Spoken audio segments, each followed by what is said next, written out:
images reference, again with that roll of thirds. You can see how the top of the picture is near the upper third.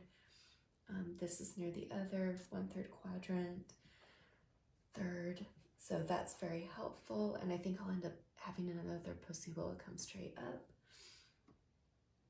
So I'm going to work kind of left to right, top to bottom, because with charcoal, as you know, like you get it all over your hands and then you ruin the detail that you're working with. So I want to begin with that original one that is in the photograph. I'm using a 5B pencil.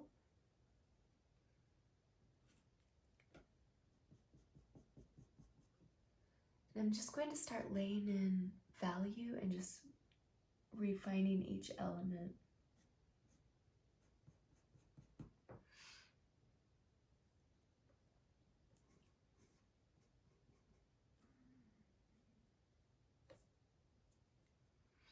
And even with branches, something that I remember being taught is that they always get wider near the bottom.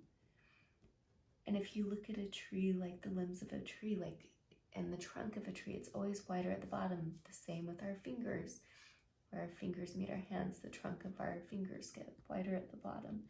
So I think of that as I'm drawing the stems.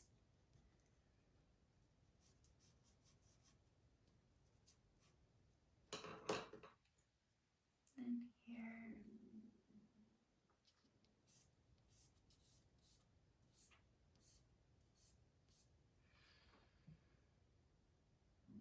And the glass is going to distort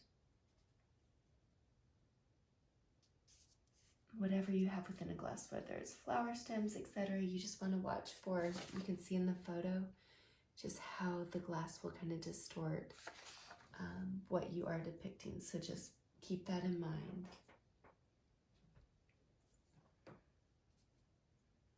And I squint my eyes almost the entire time that I'm drawing.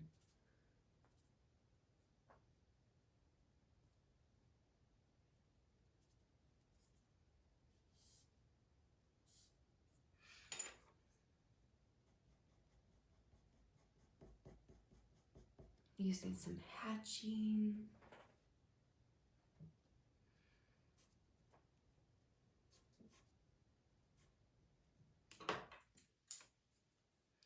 And don't be afraid to use your soft fine charcoal for like wherever you need large chunks of value. It's just a fast and easy way to create large chunks of value.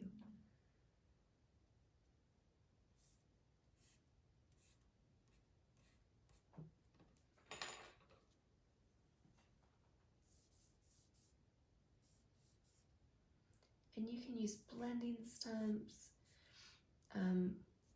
tissue for blending. I've always preferred to use my fingers, even like with paint. I just feel like it gives you greater control of blending, but it is, of course, as always, artist's choice, what you're comfortable with. So we have this beautiful shadow that's under here. Part of it will be covered up by the turkey feather. And just think about line quality, line variation to create visual interest.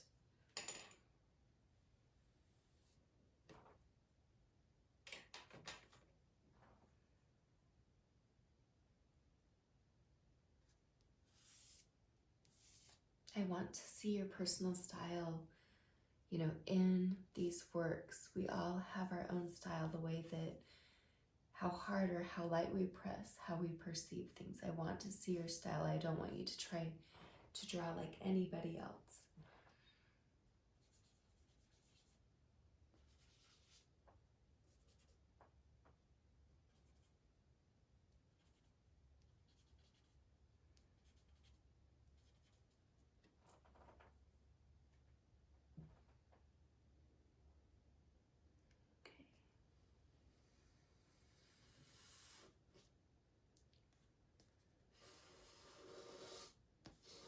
All right, so the picture is a metal.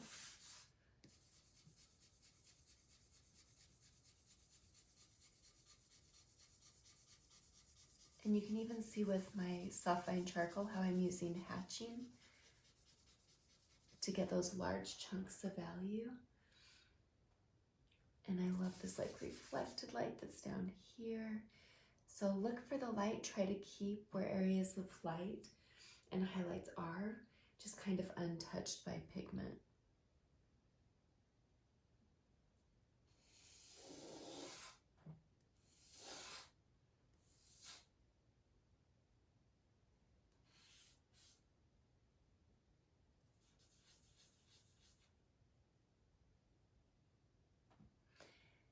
And this one's tricky, like you really have to look at where is the highlight, what defines that lip, and then it created in the negative, like where's the darkness within that picture, like right here, that defines the lip as well.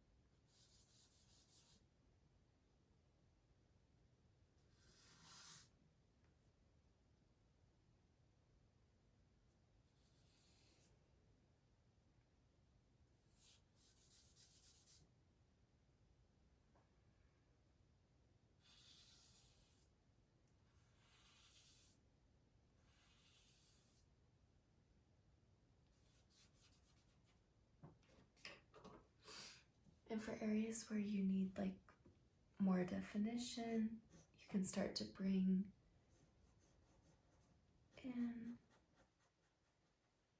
And again, I'm using a 5B pencil, so you can use your 5B pencil or artist choice. I wouldn't use a hard pencil because it is so silvery. It's easier to blend with the softer pencils.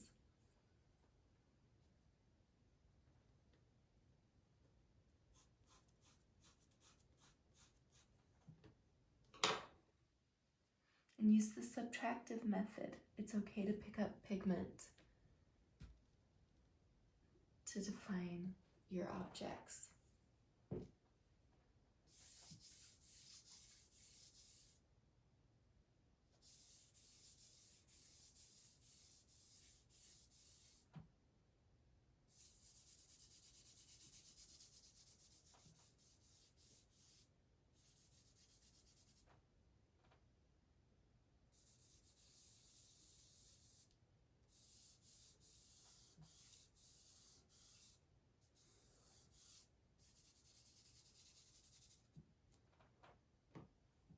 Just use some of the pigment on my fingers to go ahead and get in some of the shadow of the jar.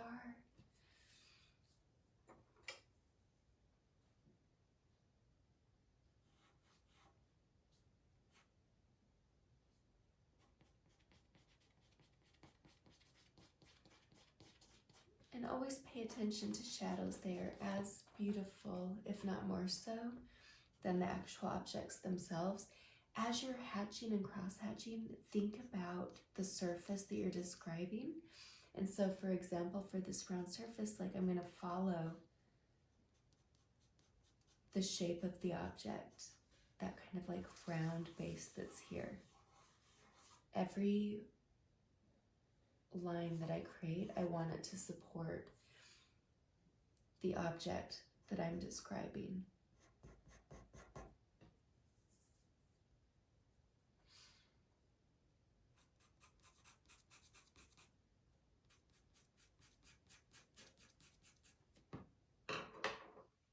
We'll go ahead and add a few more shadows, and then this will be our formulating stage.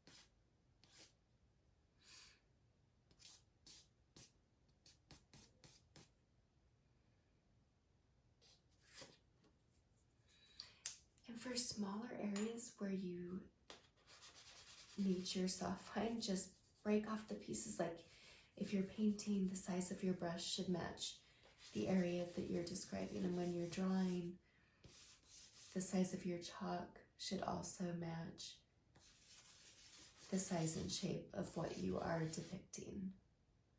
All right, and so at this stage, I will take a photo for the formulating phase.